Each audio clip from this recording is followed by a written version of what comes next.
स्वागत है आप सबों का बच्चों की दुनिया में। बच्चों की दुनिया में मैं आपके लिए लाती हूँ हर रोज एक कहानी।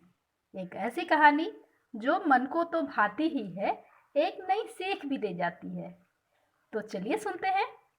आज की कहानी का नाम है छाया का व्यापार। बहुत समय पहले की बात है। किसी शहर में एक मजदूर रहता था। वह काफी गरीब था और दिन निकलते ही वह काम की तलाश में निकल जाया करता था। काम मिलने पर पूरे मन से उसे पूरा करता। एक बार उसे किसी मैदान की बाड़ लगाने का काम मिला। मजदूर अपने काम में लग गया, लेकिन उस दिन बहुत तेज गर्मी थी। कड़ी धूप में वह मेहनत कर रहा था। उसे बहुत गर्मी लग रही थी, सिर पर सूरज चमक रहा था। काम करते करते मजदूर बहुत थक गया। वह पसीने से तरोबर था। वह गर्मी से बहुत बेहाल था। उसने अपना काम रोका और थोड़ी देर बैठ गया। गमछे से उसने अपना पसीना पोंछा, थोड़ा पानी पिया, लेकिन उसको राहत नहीं मिली। उसने चारों तरफ अपनी नजर दौड़ाई तो कुछ दूर पर एक बड़ा सा घर था और उस घर के अहाते के बाहर सड़क पर एक बड़ा सा छायादार पेड़ था। मजदूर वहीं जाकर पेड़ की छांव में बैठ गया। वहां पेड़ की छाया उसे बहुत अच्छी लगी।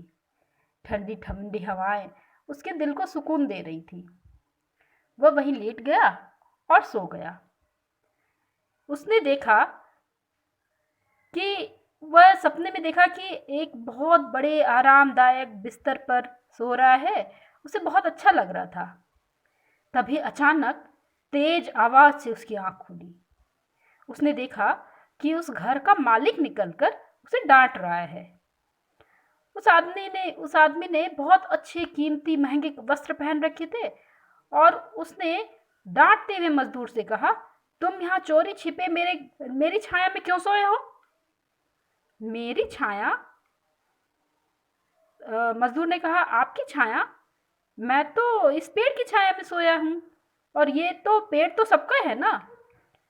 नहीं, यह पेड़ मेरे दादाजी ने लगाया था और पेड़ मेरे दादाजी ने लगाया तो पेड़ मेरा, तो दादा छाया भी मेरी हुई। अब तुम चले जाओ यहाँ से। मजदूर ने कहा, कृपया मुझे थोड़ी देर यहाँ आराम करने दीजिए, फिर मैं चला जाऊंगा। लेकिन अमीर व्यक्ति नहीं माना। उसने कहा कि नहीं, तुम अभी चले जाओ यहाँ से। तब उस मजदूर ने एक युक्ति सूझी। उसने कहा कि अगर आप इस छाया की मालिक हैं तो आप क्या मुझे बेचेंगे इस छाया को?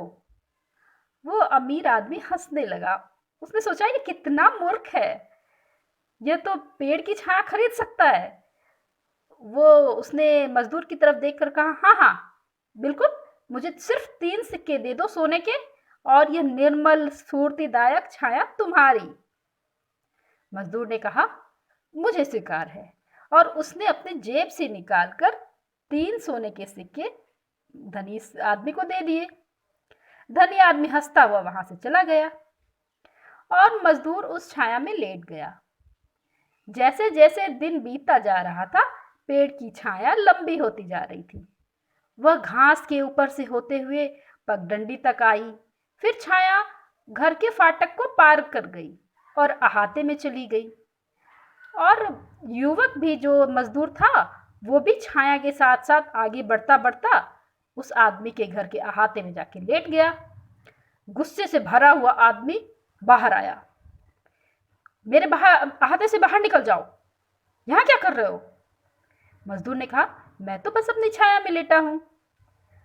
अमीर आदमी भुनभुनाया।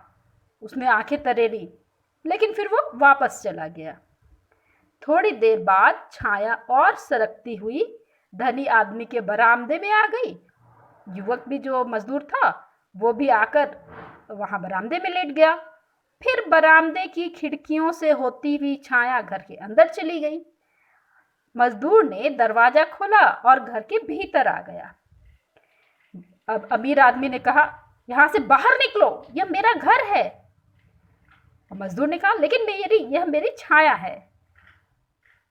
अमीर ने कहा, ये 3 सोने के सिक्के मैं तुम्हें लौटाता हूं, तुम चले जाओ यहां से। नहीं नहीं, धन्यवाद। मजदूर ने बहुत विनम्रता के साथ कहा। थोड़ी देर बाद जैसे ही सूर्य ढला, छाया लुप्त हो गई तो मजदूर अपने घर लौट गया। लेकिन अगले दिन भी सूरज चमक रहा था। इस बार मजदूर अपने साथ 2-3 मित्रों को ले आया और अमीर आदमी के बरामदे में बैठकर वे लोग बातें करने लगे, हंसने लगे। अमीर आदमी को यह सब सहन नहीं हो रहा था, लेकिन वो क्या कर सकता था। उसने सोने की सिक्के भरी थैली लेकर उनके पास आया और उसने कहा, मैं तुमसे प्रार्थना करता हूँ, मैं अपनी छाया वापस खरीदना चाहता हूँ। मैं तुम्हें 20 सोने के सिक्के दूंगा, मुझे छाया वापस कर दो। नहीं नहीं धन्यवाद, उस युवक ने कहा। अब धनी आदमी ने कहा 50 स्वर्ण मुद्राएं ले लो, लेकिन मजदूर ने कहा नहीं नहीं मुझे नहीं चाहिए। अमीर आदमी ने कहा 100 स्वर्ण मुद्राएं ले लो, लेकिन मैं तुम्हें प्रार्थना करता हूं मुझे यह छाया वापस कर दो।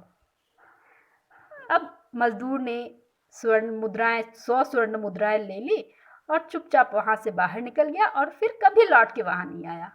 और फिर उसने एक अपना बड़ा सा प्लॉट खरीदा और उसमें अपना घर बनवाया और उस घर के अहाते के बाहर 2 बड़े बड़े छायादार पेड़ लगवाए।